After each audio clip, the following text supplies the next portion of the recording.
So, what's up guys? So, ngayong araw nga po, sinaman ko po yung bossing kong Chinese at di ko po alam kung saan kami pupunta. So, sa ngayon ay in-enjoy ko na lang muna yung view.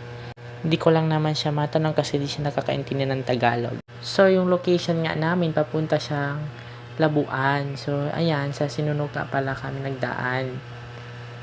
Located lang po ito sa Zamboanga City. At yan mga guys, napaisip ko pala, sa Caragasan pala siya nagpupunta kasi dun siya namamalengke. So dito, sa tabi nga dito may beach. At may mga cottages din nakatayo. Binabayaran nga ito mga guys. As yung nakita ko ay may isang cottage na naghahalagang 300 pesos. Malinis naman yung tubig guys. Kasi sa nalalaman ko, minsan kasi madumi daw yung tubig dito.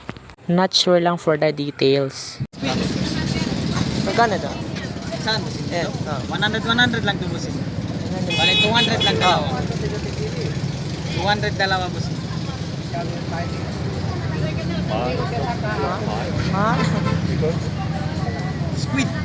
Ayan, magkano daw? 150 the squid. Sir, dalawa, 150.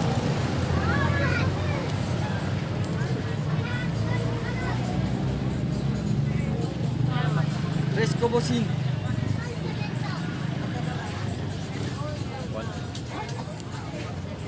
120 bossing. 120 lang bossing. 20 pesos lang carbon.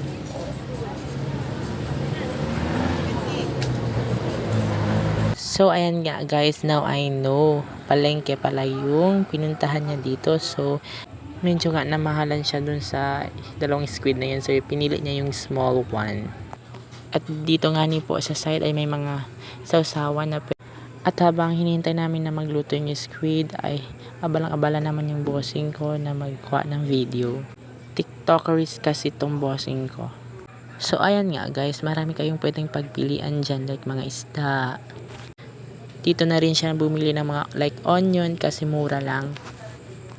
And also the garlic. So binayaran na nga niya guys. At di pa din nagtatapos guys. Dito naman siya sa mga ginger. So, medyo barato kasi dito. So, dito na lang siya bumibili. At may palibre akong pagkain. At tapos na pala kami na malengke. Nasasakyan na ako. So, pinapakain niya na ako. Itong binili niya para sa akin. So, bihira lang yan siya ganyan. Kung nasa mood siya, ililibre ka niya.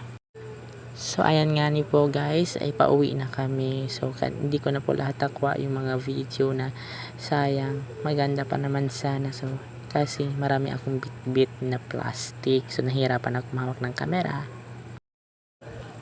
Ang ganda naman ng mga views guys. No? Ang ganda. Lalo na pag nasa dagat ka. Dito nga ni po ay nagminto siya kasi may nakita siyang may naliligo. So, binidyo na kasi ipopost niya yan sa TikTok niya.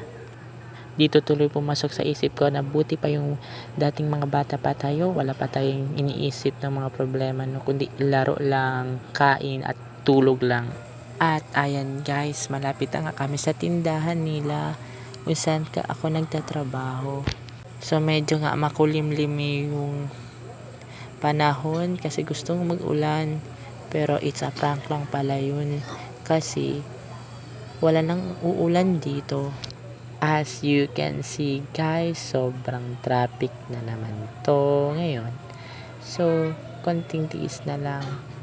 Malapit na talaga kami at ipapakita ko po sa inyo ang tindahan na aking tinatrabahuan, which is pagmamayari ng aking bossing. And we're here. Yan nga pala ang tindahan nila. Medyo malaki nga yan mga guys. So, dito po ako nagtatrabaho. So hanggang dito na lang ako guys. Maraming salamat. Abangan niyo ako sa susunod na video.